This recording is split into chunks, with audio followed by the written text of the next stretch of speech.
parce que le Seigneur Jésus, lui, le Seigneur... Shalom à tous mes bien-aimés, j'espère que vous allez tous bien dans le Seigneur. Donc moi je me présente pour ceux qui ne me connaissent pas, donc je suis le frère Christopher. Donc je tiens vraiment à préciser que je suis ni pasteur, ni évangéliste, ni apôtre, ni quoi que ce soit, mais je suis juste un frère en Christ, poussé par le Saint-Esprit pour parler de la part des hommes. Parce que vous savez, la Bible nous dit aussi, celui qui annonce pas, malheur à celui qui annonce pas l'évangile de Dieu. C'est ce que Dieu a dit dans sa parole. Donc, quand toi, tu as accepté Jésus-Christ comme Seigneur et Sauveur dans ta vie, toi aussi, tu peux parler de la part de Dieu. Donc, ce n'est pas seulement aux pasteurs de le faire, ni aux hommes de Dieu, mais c'est à tout chrétien qui a accepté le Seigneur. Donc, aujourd'hui, vraiment, je voulais vous parler d'une chose, bien aimée.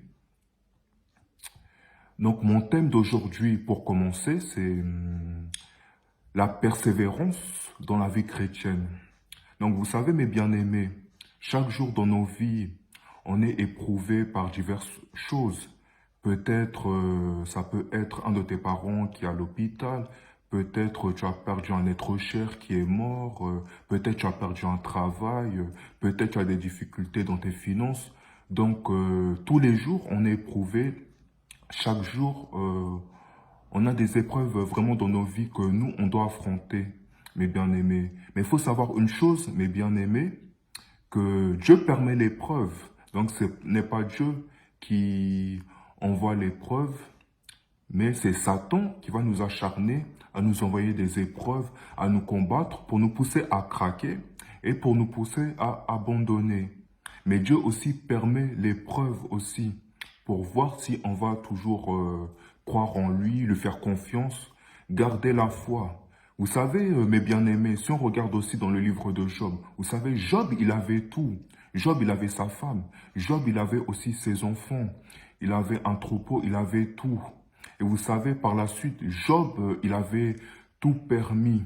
Parce que Dieu, il a permis que Satan touche à sa vie. Donc Job, c'était un homme craignant Dieu, marchant dans les voies du Seigneur. Et par la suite, il a permis que Satan touche à sa vie.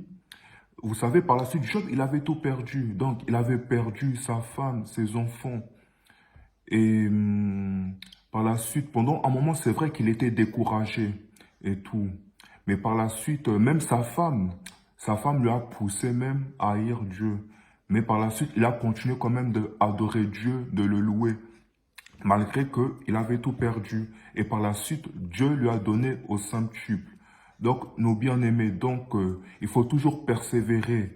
Même le Seigneur même, il a dit dans sa parole, celui qui va persévérer jusqu'à la fin, il sera sauvé. C'est ça qu'il a dit vraiment dans sa parole. Donc, il faut toujours persévérer, quel que soit le problème. C'est ça qu'il a dit dans Matthieu chapitre 24, verset 13. Donc, celui qui persévère jusqu'à la fin, il sera sauvé. Donc, il a même dit aussi dans un autre verset, dans Apocalypse chapitre 2, verset 26, « À celui qui vaincra et qui gardera jusqu'à la fin mes œuvres, je donnerai autorité sur toutes les nations. » C'est ça que le Seigneur, il a dit dans sa parole. Donc, nos bien-aimés, donc, il faut toujours persévérer. Quelles que soient les épreuves que tu as dans ta vie, il faut toujours s'accrocher. Il faut jamais abandonner. Parce que si toi, bien-aimé, toi, tu le fais par toi-même, si toi, tu le combats par tes propres forces, tu ne pourras jamais arriver. Parce que si tu fais ça, Satan, il va te détruire directement. Donc, tu as besoin du Seigneur, tu as besoin de Jésus dans ta vie. Tu dois lui demander son secours. Parce que le Seigneur même, il a dit, nous devons nous décharger de tous nos fardeaux, de tous nos soucis. C'est ça, c'est qu'est-ce que le Seigneur a dit dans sa parole. Donc, par nous-mêmes, on ne peut pas arriver parce que nous, on est des humains. Nous sommes limités. Mais en Jésus, on pourra arriver parce que c'est lui qui nous donnera la force. Mais qu'est-ce qu'il faut faire quand on passe par les épreuves?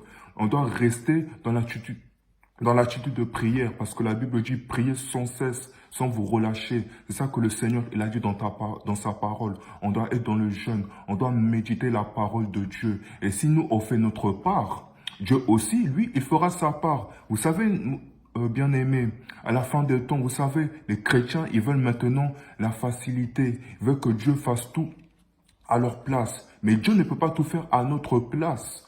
Parce que nous aussi, on doit faire notre part. Si toi, tu décides de faire ta part, si toi, tu décides de porter ta croix, de faire le sacrifice, parce que le Seigneur Jésus, lui, il a fait le sacrifice sur la croix de Golgotha. Il a payé nos péchés, il a payé nos iniquités. Donc lui, il a déjà payé le prix sur la croix de Golgotha. Donc il nous a donné maintenant l'autorité. C'est ça que le Seigneur, il nous a dit dans sa parole.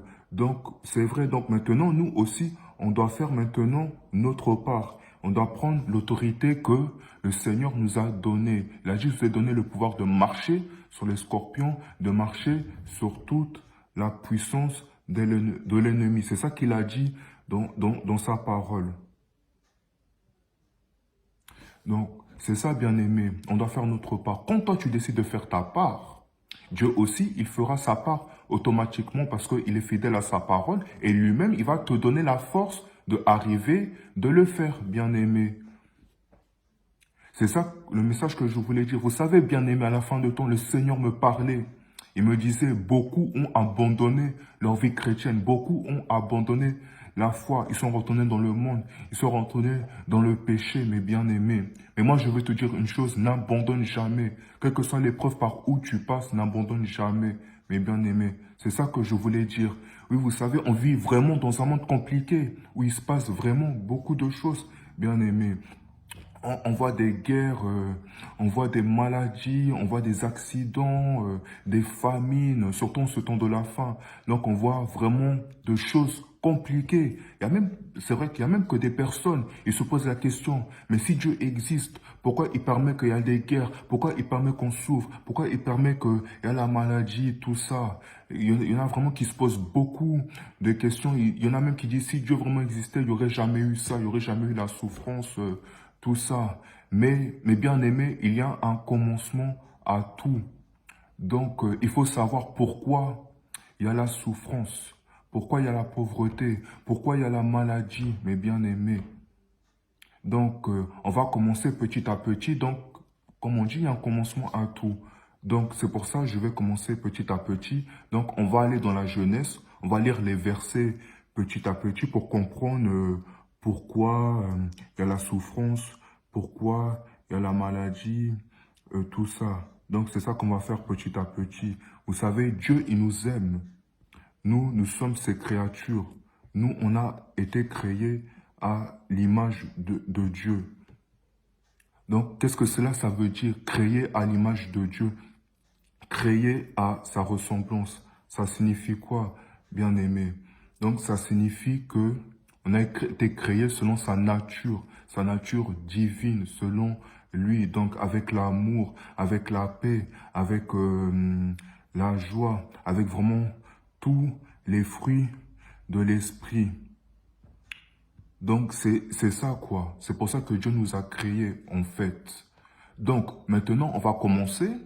Bon, on va aller dans Genèse chapitre 1, verset 26. Si peut-être vous avez des cahiers, des stylos, vous pouvez aussi noter si vraiment ça peut vous édifier. Donc, maintenant, on va commencer. Bon, je lis la parole de Dieu dans le nom de Jésus.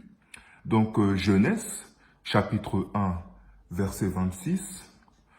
Donc, Dieu a dit dans sa parole, puis Dieu dit, faisons l'homme à notre image, à notre ressemblance, et qu'il domine sur les poissons de la mer, sur les oiseaux du ciel, sur les bétails, sur toute la terre, et sur tous les reptiles qui rampent sur la terre.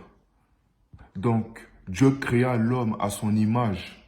Il le créa à l'image de Dieu. Il créa l'homme et la femme. Donc, dans tout cela, donc, Dieu a créé l'homme. Il a créé l'homme pour qu'il puisse régner sur la terre, pour qu'il puisse régner sur toutes choses, sur les animaux. C'est pour ça que Dieu, il a créé l'homme à son image, pour qu'il puisse régner. Mais maintenant, le problème, sur cette terre, on voit maintenant que l'homme ne règne plus sur la terre. Que maintenant, c'est Satan qui règne, parce que c'est l'homme qui avait cédé le pouvoir à Satan au commencement. Mais comme ça, on va aller petit à petit, comme ça, vous allez comprendre les versets, comprendre les choses. Bon, maintenant, on va continuer. Bon, maintenant, Genèse, chapitre 2, verset 15. Bon, l'Éternel Dieu prit l'homme et le plaça dans le jardin d'Éden pour le cultiver, pour le garder. Bon, on continue toujours, verset 16. L'Éternel Dieu donna cet ordre à l'homme. Tu pourras manger de tous les arbres du jardin. Donc c'est verset 16. Bon, maintenant, verset 17, là on continue. Mais tu ne mangeras pas de l'arbre de la connaissance du bien et du mal. Car le jour où tu en mangeras, tu mourras. C'est ça que l'Éternel Dieu, il a dit. Et maintenant, on va sauter un peu, toujours Genèse chapitre 2, verset 21. Je lis toujours la parole de Dieu au nom de Jésus. Alors l'Éternel Dieu fit tomber un profond sommeil sur l'homme qui s'endormit. Il prit une de ses côtés et referma la chair à sa place. Donc, et verset 23, et l'homme dit, voici, celle de mes os, celle qui est eau de mes os et chair de ma chair. On l'appellera femme parce qu'elle a été prise de l'homme. Et c'est pourquoi l'homme quittera son père et sa mère et s'attachera à sa femme et ils deviendront une seule chair. Donc, si on regarde bien par la suite, donc Dieu, il a créé l'homme à son image pour qu'il puisse régner. Et Dieu, il a dit, il créa les animaux, tout, mais ce n'était pas suffisant pour l'homme. Et par la suite, Dieu, il a créé la femme pour pas que l'homme puisse se sentir seul. Donc, la femme, c'est l'être semblable de l'homme. Ça veut dire elle l'accompagne en toutes choses, en fait. Donc, c'est vraiment son aide. Donc, ça, c'était vraiment le dessein de Dieu. Donc, maintenant, on va continuer. Genèse, chapitre 3, chapitre 3, verset 1. Donc, je continue de lire la parole. Le serpent était le plus rusé de tous les animaux des champs que l'Éternel Dieu avait fait. Il dit à la femme, Dieu a-t-il réellement dit, vous ne mangerez pas de tous les arbres du jardin? Donc, le serpent, c'est qui? Donc, le serpent, c'est Satan. Donc, il faut savoir que Satan, il a plusieurs noms. On l'appelle le serpent ancien, on l'appelle le père du mensonge, on l'appelle l'accusateur de nos frères, le calomniateur. Donc, Satan, il a plusieurs noms, en fait. Il se déguise même en ange de lumière. Donc, c'est vraiment un être spirituel qui a vraiment beaucoup de stratégies. Mais il faut savoir que Satan, ce n'est pas toujours appelé Satan. Satan, c'était un ange de Dieu. Il s'appelait Lucifer. Et par la suite, Satan, il s'est rebellé contre Dieu. Donc, il a voulu prendre la place de Dieu. Donc, Dieu l'avait précipité avec un tiers des anges qui se sont rebellés contre Dieu. Et maintenant, ils sont sur la terre. Donc, ça, de toute façon, ça, j'en parlerai une prochaine fois dans un prochain thème. Donc, voilà. Je lis toujours verset 2. La femme répondit au serpent, nous mangeons du fruit des arbres du jardin. Mais quant au fruit de l'arbre qui est au milieu du jardin, Dieu a dit, vous n'en mangerez point et vous n'y toucherez point, de peur que vous ne mouriez. Donc, on continue. Alors le serpent dit à la femme, vous ne mourrez point. Verset 5. Mais Dieu sait que le jour où vous en mangerez, vos yeux s'ouvriront et que vous serez comme des dieux connaissant le bien et le mal. Et la femme vit que l'arbre était bon à manger et agréable à la vue et qu'il était précieux pour ouvrir l'intelligence. Elle prit de son fruit et en mangea, et elle en donna aussi à son mari, et qui était auprès d'elle, et il en mangea. Donc, par la suite, qu'est-ce que Satan a fait? Il a commencé à mettre le doute dans le cœur de Ève. Donc, il a commencé à l'influencer dans ses choix. Et le problème, c'est que Ève, comme nos premiers parents ont été séduits, ils ont écouté la voix du serpent à la place d'écouter la voix de Dieu. Et par la suite, qu'est-ce qui s'est passé? Ils n'ont plus écouté la voix de Dieu, ils ont écouté la voix du serpent. Et maintenant, qu'est-ce qui s'est passé? Ça a entraîné le péché. Et c'est quoi le péché? Le péché, ça signifie la désobéissance à Dieu. C'est pour ça que la Bible dit même, car tous ont péché et sont privés de la gloire de Dieu. Et qu'est-ce que maintenant le péché, ça a entraîné dans le monde? Ça a entraîné la maladie, ça a entraîné la pauvreté, ça a entraîné le blocage, ça a entraîné la malédiction, plein de mauvaises choses dans ce monde, même dans le cœur de l'homme, le stress, vraiment des choses vraiment horribles, même dans ce monde, des accidents, la mort, déjà ça a entraîné la mort spirituelle, donc à cause du péché, donc nous tous, on est venus morts spirituellement, à cause du péché de nos premiers parents. Parce qu'ils ont, à la place d'écouter la voix de Dieu, ils ont écouté la voix du serpent. Donc ça fait plein de choses horribles dans ce monde et dans le cœur de l'homme. Donc voilà, c'est pour ça qu'il y a plein de mauvaises choses. C'est à cause de la désobéissance. Donc on va continuer de lire la parole.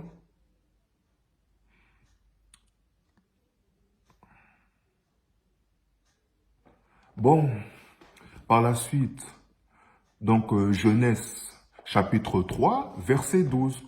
L'homme répondit, la femme que tu as mise auprès de moi m'a donné de l'arbre et j'en ai mangé. Parce que par la suite, Dieu lui avait posé la question, pourquoi tu as fait ceci, cela. Donc, en fait, par la suite, chacun va commencer à s'accuser. Donc, Adam, lui, va commencer à accuser Ève, sa femme.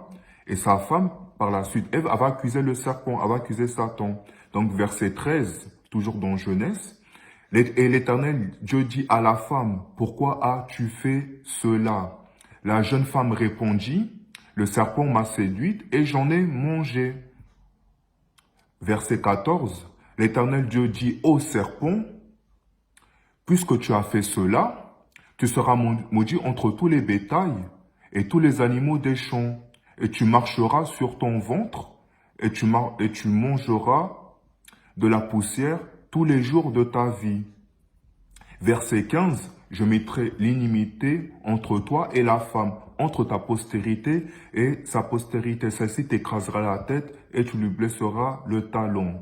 Verset 16, et il dit à la femme, j'augmenterai la souffrance de tes grossesses. Et tu enfanteras avec douleur, et ses désirs se porteront vers ton mari, mais il dominera sur toi. Et si on lit verset 17, un peu vers la fin, le sol sera maudit à cause de toi, et c'est à force de peine que tu en tireras ta nourriture tous les jours de ta vie. Donc, conclusion, le péché. Donc, on a vu que chacun a commencé à s'accuser. Adam, il accusait sa femme. Ève accusait le serpent.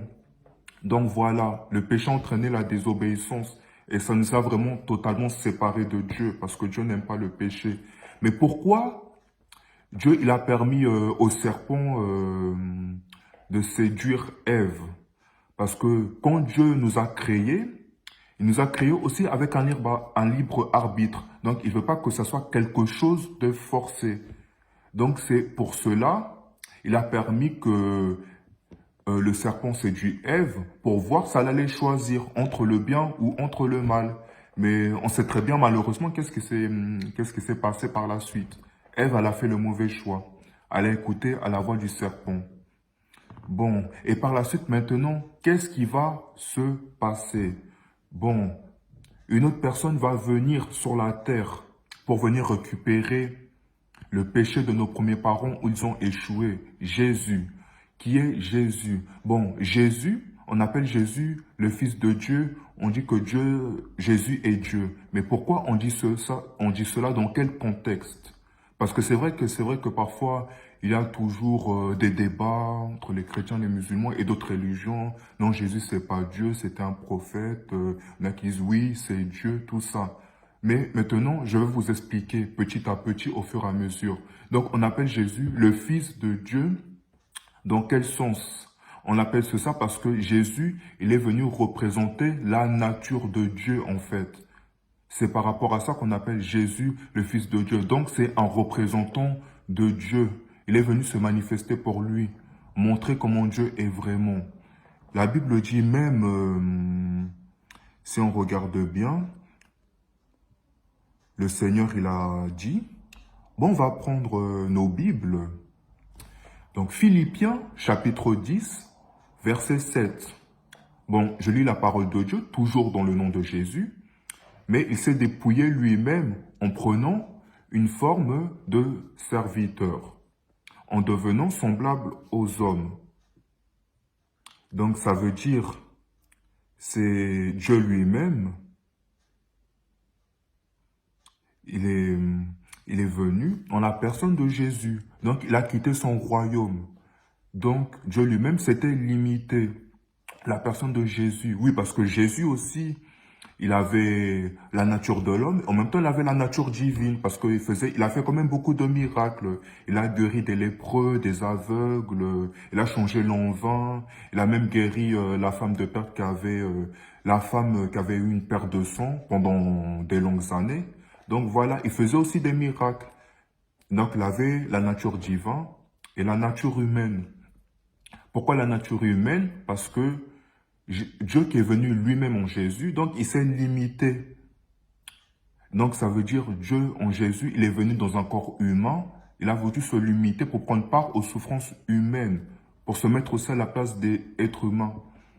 Donc ça veut dire il avait des envies de manger, il avait des envies de boire, et en même temps il devait prier, tout ça, jeûner. Donc c'était vraiment mis dans son corps humain. Et en même temps, il avait besoin de prier Dieu le Père. Ça veut dire qu'en même temps, Dieu aussi, il continuait de régner. En même temps, lui aussi, il s'était limité. Parce qu'il faut savoir que Dieu n'a point de limite. Dieu n'est point limité. Comme Dieu, il est ici en France, il peut être aussi au Maroc, il peut être au Japon, il peut être aux États-Unis. Donc, Dieu n'est point limité. Nous, on est limité parce qu'on est des êtres humains. Mais lui, il n'a point de limite.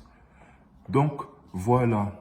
Donc, il est venu en la personne de Jésus. Donc, ça veut dire, Jésus, il est venu sur la terre pour rattraper le péché de nos premiers parents où ils avaient échoué. C'est pour ça qu'on l'appelle le second Adam. C'est pour ça que la Bible dit, dans 1 Pierre, chapitre 2, verset 24. Bon, je lis la parole. Lui qui a porté lui-même nos péchés en son corps sur le bois, afin que, mort au péché, nous vivions pour la justice. Lui par les meurtrissures duquel vous avez été guéris. Ça veut dire par la suite, il a pris nos péchés sur la croix de Golgotha. Donc il est venu rattraper ceux où Adam, en fait, il avait échoué, en fait. Ça veut dire sur la croix de Golgotha, il a pris nos maladies, il a pris nos souffrances, il a pris nos pauvretés. Donc, il a vraiment payé le prix sur la croix de Golgotha. Donc, on va lire aussi un verset. C'est dans Matthieu chapitre 18. Toujours par rapport à Jésus. Donc, on va aller mollo. Comme ça, tout le monde va aussi comprendre. Donc, Matthieu, chapitre 1, verset 18. Je lis la parole de Dieu dans le nom de Jésus. Voici de quelle manière arriva la naissance de Jésus-Christ. Marie, sa mère, étant fiancée à Joseph, se trouva enceinte par la vertu du Saint-Esprit, avant qu'ils eussent habité ensemble. Je lis toujours la parole de Dieu au nom de Jésus. Joseph, son époux, qui était un homme de bien, qui ne voulait pas la diffamer, se proposa de rompre secrètement avec elle. Verset 20. Mais comme il y pensait, voici un ange du Seigneur lui apparut en songe et dit, Joseph, fils de David, ne crains pas de prendre avec toi Marie, ta femme, car l'enfant qu'elle a conçu vient du Saint-Esprit. Donc par la suite, Joseph, il avait fui parce qu'il était gêné, vu que sa femme, elle est enceinte. Et par la suite, l'ange Gabriel est venu vers Joseph et lui a expliqué la situation, que l'enfant vient, c'est du Saint-Esprit. Donc ça veut dire l'Esprit de Dieu, il est venu en Marie et s'est servi d'elle. Donc on voit même que la naissance de Jésus, c'est une naissance miraculeuse. Donc Jésus n'avait pas de père, il avait juste sa mère. Donc Marie était la mère de Jésus, mais dans le côté humain, pas divin, dans le côté humain. Donc Dieu s'est servi de Marie comme un instrument pour que Jésus soit né. Donc voilà, donc le Saint-Esprit, voilà, il s'est servi vraiment de Marie. Bon, verset 21, toujours dans Matthieu, elle enfantera un fils et tu lui donneras le nom de Jésus. C'est lui qui sauvera son peuple de ce péché. Verset 22, je continue toujours. Tout cela arriva afin que s'accomplisse ce que le Seigneur avait annoncé par les prophètes. Verset 23, voici la Vierge sera enceinte, elle enfantera un fils et on lui donnera le nom de Emmanuel, ce qui signifie Dieu avec nous. Donc voilà. Donc par la suite, Jésus, comme j'ai dit, il est venu rattraper ce que nos premiers parents avaient perdu. Donc il est venu prendre les péchés de l'humanité entière. Donc c'est ça que je voulais dire. C'est le second Adam. Donc bien aimé, en tant que chrétien, moi j'ai une question à te poser. Peut-être toi tu as abandonné. Peut-être toi tu as baissé les bras. Je ne connais pas la situation. Je ne sais pas par quelle épreuve tu passes et tout. Mais moi, je veux te dire, retourne auprès de ton Créateur, celui qui t'a choisi, celui qui t'a créé à ta ressemblance, à ton image. Je ne m'adresse pas seulement aux chrétiens, mais je m'adresse vraiment à toutes les personnes, même non chrétiennes, qui sont touchées vraiment par cette vidéo. Tu dois retourner auprès de lui. Vous savez, nous tous, on a des problèmes, on a des fardeaux de gauche à droite. Parce que Satan, il ne va jamais nous laisser tranquille. Il faut se dire ça qu'on sera sur la terre, il ne va jamais nous laisser tranquille. Mais en Christ, il nous a déjà donné la victoire. Mais toi, qu'est-ce que toi tu fais, bien-aimé, face à la situation? Peut-être toi tu pleures, peut-être tu murmures, peut-être tu te plains. Mais mon frère, ce n'est pas la solution. Mon frère, ma sœur. Tu dois aller auprès de ton Dieu, auprès de Jésus. Je vais vous lire aussi Apocalypse chapitre 2, verset 4. Mais ce que j'ai contre toi, c'est que tu as abandonné ton premier amour. Donc voilà, c'est une parole du Seigneur.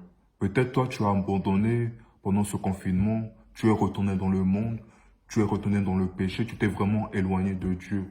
Peut-être que tu as vu que cette épreuve-là était trop dure pour moi, je ne pouvais pas la supporter, tu te dis ça. Mais je veux te dire une chose, si Dieu permet cette épreuve, c'est que pour lui, tu es capable de la surmonter.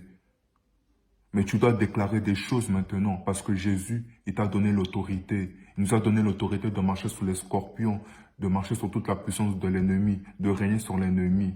Donc, il est venu nous redonner le pouvoir qu'on avait perdu par nos premiers parents, mes bien-aimés. Il faut déclarer des choses, même si rien ne va, même s'il y a la maladie, même s'il y a la malédiction, même s'il y a la pauvreté, tu dois déclarer des choses à travers la foi, pas dans l'incrédulité. Parce que Dieu, il n'agit pas dans l'incrédulité. Si toi tu doutes, si toi tu es incrédule, Dieu ne peut pas t'exaucer. Tu peux tout faire. Je vais te dire une chose, bien-aimée. Tu peux prier, tu peux jeûner, tu peux lire la parole de Dieu, tout faire, tous les sacrifices dans ta vie chrétienne. Mais si toi tu n'as pas la foi, si toi tu ne crois pas, tu vas tourner en rond, mes bien-aimés. Mais je vais te dire une chose, tu dois déclarer des choses dans ta vie. Parce que Jésus t'a donné le pouvoir, mais tu dois le faire à travers la foi. Parce que Dieu, il a dit dans sa parole, le juste vivra par la foi. Et que sans la foi, il est impossible de lui plaire. Parce que Dieu, il est toujours fidèle à sa parole et il parle en fonction de sa parole, bien-aimé. C'est pour ça que moi, je vais inviter quelqu'un, je vais inviter un frère, je vais inviter une sœur. qui a vraiment baissé les bras. Tu dois prendre l'autorité que Jésus t'a donnée maintenant. Et tu dois maintenant te lever dans la prière. Si rien ne va dans ta famille, tu dois déclarer des choses. Et le Seigneur, il le fera. Parce que la vie chrétienne, c'est une vie de combat. C'est pour ça qu'il faut prier sans cesse, sans nous relâcher, bien-aimés. Donc je m'adresse vraiment à tout le monde. Pas seulement qu'aux chrétiens, aux personnes peut-être qui sont découragées, peut-être une personne qui a envie de se suicider, qui ne sait plus quoi faire vraiment dans la vie, qui est vraiment au bout du rouleau. Le Seigneur t'aime, Jésus t'aime. Il a payé le prix pour toi sur la croix de Golgotha, pour tes péchés, pour tes iniquités. Tu imagines ce qu'il a fait. Pendant 3 jours, il a été cloué sur une croix. Pour toi, il a fait ça. Est-ce que tu imagines tes parents, un membre de ta famille faire ça? Il a été humilié, on l'a craché dessus. Son sang vraiment, il avait coulé. Tu imagines, bien-aimé, il a fait ça pour toi parce qu'il t'aime, bien-aimé. Car la Bible dit même dans Jean 3, Jean chapitre 3, verset 16, « Car Dieu a tant aimé le monde qu'il a donné à son Fils unique afin que qui croit en lui ne périsse point, mais qu'il ait la vie éternelle. » Donc en Jésus maintenant, nous avons la vie. Nous avons le pouvoir de marcher sur les scorpions, de marcher sur la pauvreté, de marcher sur le blocage, de marcher sur le célibat. En Jésus, mes bien-aimés. Il faut vraiment que nous nous réveillons, bien-aimés. Il faut vraiment que tu te lèves vraiment dans ta vie chrétienne. Parce que Dieu ne peut pas tout faire à ta place. Le pasteur, il ne peut pas tout faire à ta place. Parce que le salut, il est individuel, bien-aimé. Donc chacun a sa part, chacun ses problèmes. Mais tu dois te lever, bien-aimé. C'est vraiment important. Donc je veux dire au monde entier que Jésus t'aime. Vous savez, bien-aimé, moi j'ai donné ma vie à Jésus maintenant, il y a quand même 10 ans. Ça fait quand même 10 ans que je connais vraiment le Seigneur. Et je me rappelle, pendant mon séjour au Canada, il y a un pasteur qui s'appelait Fofine Delo. Donc au début, quand j'avais commencé ma vie chrétienne, je fréquentais son église. C'est une église qui se trouve vraiment à Montréal. Et parfois même, je regarde ses vidéos sur Internet parce que c'est vraiment quelqu'un qui prêche très bien l'évangile, quoi. Et vraiment que vraiment le bon Dieu lui bénisse pour ses sacrifices, pour tous ses messages. Donc, il avait dit une chose. Quelles sont les personnes qui veulent accepter Jésus et Seigneur comme sauveur dans leur vie? Vous savez qu'au début, j'étais mal à l'aise, j'étais un peu gêné, j'avais honte et tout. Mais par la suite, je me suis levé, après la prière pour nous, tout ça. Et par la suite, j'ai accepté Jésus comme sauveur et Seigneur. Et après, quand je suis revenu en France, une année après, plus tard, j'ai passé le baptême d'eau. J'étais né de nouveau, vraiment. Donc vraiment, je viens vraiment de très loin avec Dieu. Moi, je ne crois pas que Dieu, bien aimé, il bénit des gens, il élève des gens comme ça. Il y a toujours un prix à payer. Quand toi, tu vas décider de payer le prix, Dieu aussi fera sa part. Donc, c'était mon message d'aujourd'hui. La persévérance dans la vie chrétienne. Il faut toujours persévérer, quelles que soient les épreuves, quel que soit le fardeau. Mais en Christ, nous avons la victoire. Donc, il faut vraiment se tourner vers lui. Et lui, vraiment, il nous donnera la force d'avancer. Nous serons victorieux, bien-aimés. Tu ne peux plus laisser le diable jouer avec toi. Le diable, il a joué vraiment avec toi. Maintenant, il faut que tu prennes une décision de te lever. Aujourd'hui, bien-aimé. Donc, c'était ça mon message, vraiment. Donc, maintenant, je vais faire aussi une petite prière pour clôturer ma séance. Éternel Père de gloire, je t'élève, je te glorifie, Seigneur, toi qui es l'alpha et l'oméga, Seigneur. Merci parce que tu as agi, tu t'es manifesté, tu m'as utilisé comme instrument pour ta propre gloire. Je prie, Éternel Père de gloire, que à travers ce message, les âmes qui ont suivi ça soient touchées, soient visitées par toi, Seigneur. Merci de les toucher, merci de les visiter, Éternel Père de gloire, et de les parler aussi, Seigneur. Sois élevé, sois béni, Éternel Père de gloire, dans le nom puissant de Jésus-Christ, que j'ai ainsi prié. Bon, en tout cas, mes bien-aimés, je vous souhaite vraiment à tous un très bon début de semaine qui va commencer. Et j'espère vraiment que chez vous, dans mon compte, vraiment, vous allez suivre cette vidéo. Et j'espère que vraiment, vous allez vraiment être touchés. Bon, votre frère Christopher qui vous a parlé. Et que mon Dieu vraiment vous bénisse, mes bien-aimés. Bon début de semaine à tous.